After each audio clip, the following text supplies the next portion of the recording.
¿Se han preguntado por qué los derechos humanos y constitucionales no son respetados ni puestos en práctica? Tenemos derecho a una vivienda, un trabajo, a la salud, al bienestar, etc. Y sin embargo vemos tanta pobreza, gente durmiendo en las calles, desempleo. ¿No es que todos tenemos derecho a una vivienda?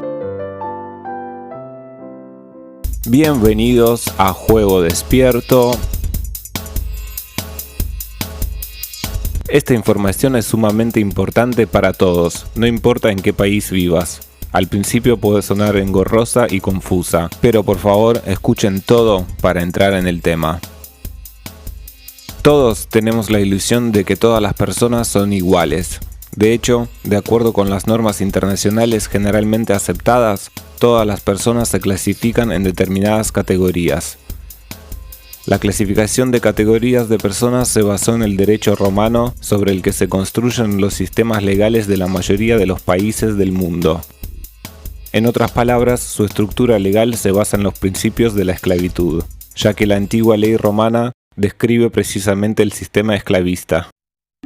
Los ciudadanos libres de Roma se dividieron en dos grupos: patricios, los antiguos habitantes de Roma, una clase privilegiada, y plebeyos, aquellos que se trasladaron voluntariamente a Roma y fueron dominados por los romanos, o sea, ciudadanos de segunda clase.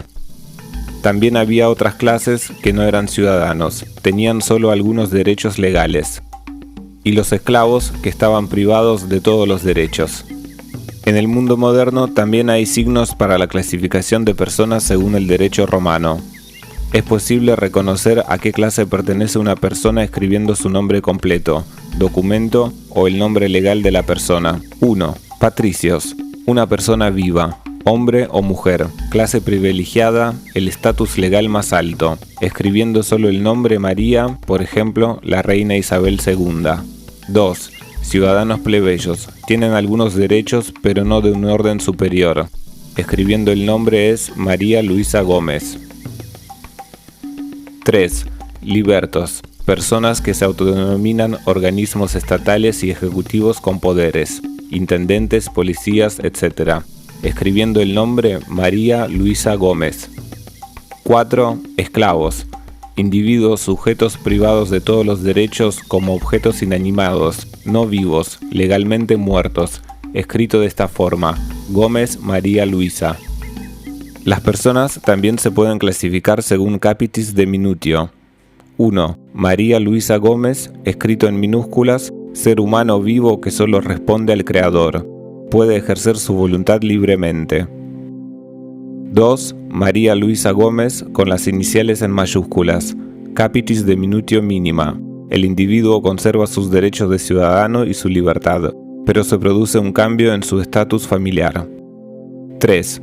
Gómez María Luisa o María Luisa Gómez, el apellido en mayúsculas.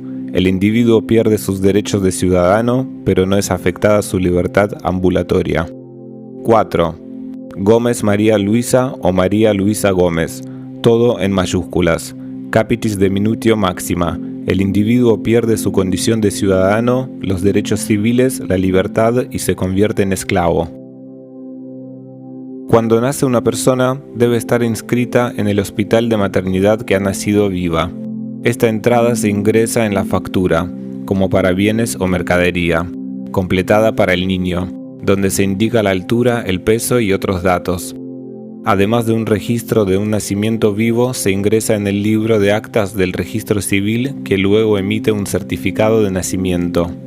Sin embargo, ya en el acta de nacimiento no está escrito que nació un niño o una niña, y que es dueño del nombre establecido por sus padres, sino que dice que nacieron las iniciales del nombre.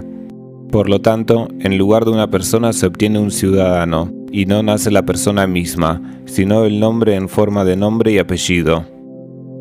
Pero las iniciales en sí mismas ya no están vivas, sino que están escritas en palabras de papel en forma de nombre y apellido, datos personales. Y a partir de ese momento, los niños y las niñas humanos nacidos vivos pasan de ser hombres y mujeres vivos a inanimadas iniciales escritas en papel, en forma de nombres y apellidos. Y en los certificados de nacimiento modernos ya ni siquiera se escriben que nació un ciudadano. Simplemente emiten un certificado de nacimiento de las iniciales. Desde la infancia se nos inculca que somos esta ficción inanimada. Se organizan pasadas de lista en el jardín de infancia, la escuela, el ejército, en el trabajo. Respondemos a nuestros nombres, pensando que somos el nombre y el apellido. Por ejemplo, preguntan: ¿quién es María Luisa Gómez? Yo, responde la mujer, que es solo la dueña de su nombre completo. Es necesario entender que no somos nuestras iniciales. Estas iniciales son nuestra propiedad intelectual. Mientras nos definamos como un nombre o un nombre completo, estamos muertos para la ley. Legalmente, todos somos hombres y mujeres desaparecidos que alguna vez nacieron y vivimos en una maternidad. Ni un solo documento dice que somos un hombre o una mujer o un ser humano o un pueblo. En todas partes están escritas las iniciales inanimadas del nombre completo, y ellas no pueden ser un alma viviente, manifestada y nacida en el cuerpo de un hombre o una mujer. E incluso si en algunos cuestionarios se requiere indicar qué tipo de género eres, generalmente se escribe esta extraña palabra: femenino o masculino. Antes se escribía género, mujer o varón. Nos parece que es normal que seamos hombres o mujeres, que seamos humanos, y hasta es una estupidez demostrarlo, porque es un hecho evidente. Sin embargo, este no es el caso hoy. Ni un solo escribano afirmará que eres hombre o mujer viva. Esto tampoco se reconoce en la corte, especialmente si presentas un pasaporte, un certificado de nacimiento de tus iniciales o una identificación militar como prueba. Ninguno de estos documentos proporciona información de que eres hombre o mujer viva. Muchos acudieron al registro civil para solicitar una copia del registro que indique que fueron nacidos vivos, pero esta información está clasificada como secreta y categóricamente no se divulga. También acudieron a médicos e incluso a un examen médico forense para confirmar que se encontraban vivos. Este certificado también rara vez se emite. La falta de derechos que está sucediendo hoy en relación a nosotros ocurre por una sola razón. No se nos considera personas vivas, con derechos escritos en la Constitución o la Declaración sobre la Protección de los Derechos Humanos. Por lo tanto, cuando se toman decisiones judiciales, se fabrican casos, se golpea en comisarías o en manifestaciones pacíficas, se les priva de sus hogares. Los administradores retiran dinero de las tarjetas por supuestas deudas, etc. Todo esto se hace exclusivamente en relación con nuestros datos personales muertos, ya que una persona viva es soberana. Pero esto es muy inconveniente si todos entienden que nadie tiene derecho a juzgar a otra persona. El manto negro del juez es negro solo porque es el color del luto, y los muertos son juzgados. Para las estructuras de los poderes ejecutivo, legislativo y judicial, somos sujetos o individuos legalmente muertos. Y con los esclavos muertos y legalmente privados de sus derechos, el Estado puede hacer lo que quiera: imponer impuestos, condenar, amordazar a un esclavo en la corte, humillar, golpear, encarcelar o recibir tratamiento obligatorio en un psiquiátrico, sacar órganos, destruir de diferentes formas incluyendo transgénicos, farmacología y vacunas. Los esclavos pueden y deben ser alimentados con basura, usar su trabajo y recompensarlos con dádivas en forma de salario mínimo vital y pensiones humillantes. También se les exige el pago de impuestos por la vivienda que el mismo esclavo compró, porque estos beneficios de la civilización pertenecen a empresas privadas, o sea, los patricios, y ellos, poseyendo los recursos del país, nos están vendiendo lo que nos pertenece. El ser humano vivo tiene derecho al agua. La persona física tiene la obligación de pagar por el agua. Se supone que los esclavos pagan por las carreteras por las que conducen, y posiblemente pronto pagarán por caminar por ellas. Y por supuesto, los esclavos, los individuos, deben conocer su lugar y comprender que si de acuerdo con la Constitución, el pueblo es la única fuente de poder, entonces estamos hablando del pueblo compuesto por hombres y mujeres vivas, o sea, patricios, y no de personas jurídicamente muertas. Sería apropiado plantear la cuestión del chip inminente y la ley sobre la recopilación de datos biométricos de esclavos. Es inútil organizar manifestaciones, escribir peticiones y firmarlas como esclavos indicando el nombre completo de un esclavo o datos de pasaporte que confirmen la condición de esclavo, ya que a los esclavos rebeldes los reducirán instantáneamente con porras policiales, gases lacrimógenos y casos fabricados. De acuerdo con el Código de Comercio Internacional, cualquier producto, y un esclavo también es un producto, tiene un código de barras o un chip. Recuerda que en una tienda, cuando tomas un artículo sin una etiqueta de código de barras, es imposible pagarlo en la caja.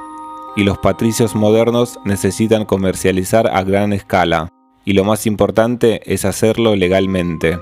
Por eso, tienen prisa por poner, además de un número o código de barras, un chip a todos los esclavos. Además, para efectos prácticos jurídicos, hay dos líneas de tiempo, la hebrea y la gregoriana. Corresponden al calendario hebreo o Anno Mundi, año del mundo, donde opera el sistema, que a la presente fecha está en el año 5781, y al calendario gregoriano o Anno Domini, año del Señor, que está en el año 2020, donde opera el gobierno corporativo. Por ello, cualquier juez del sistema no escucha a la persona que se presente ante él, sino un abogado que lo represente. Primero, porque tal persona está en otra línea de tiempo, y segundo, porque está 3764 años en el pasado. En otras palabras, está muerto, y un muerto no puede hablar ni representarse. Debemos hacer la siguiente diferenciación. El ser humano vivo posee todos los derechos humanos y constitucionales, y a la persona física se le aplican las leyes del Código Civil. En principio, nadie tiene nombre, tanto cuando uno llega al mundo como cuando lo deja, lo hace sin nombre.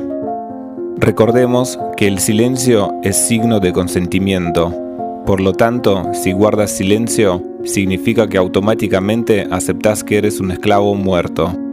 Debemos encontrar la forma de declararnos vivos y recuperar nuestros derechos. Esto es una breve introducción a este tema, que es bastante extenso. ¿Dónde estás reconocido como ser humano vivo?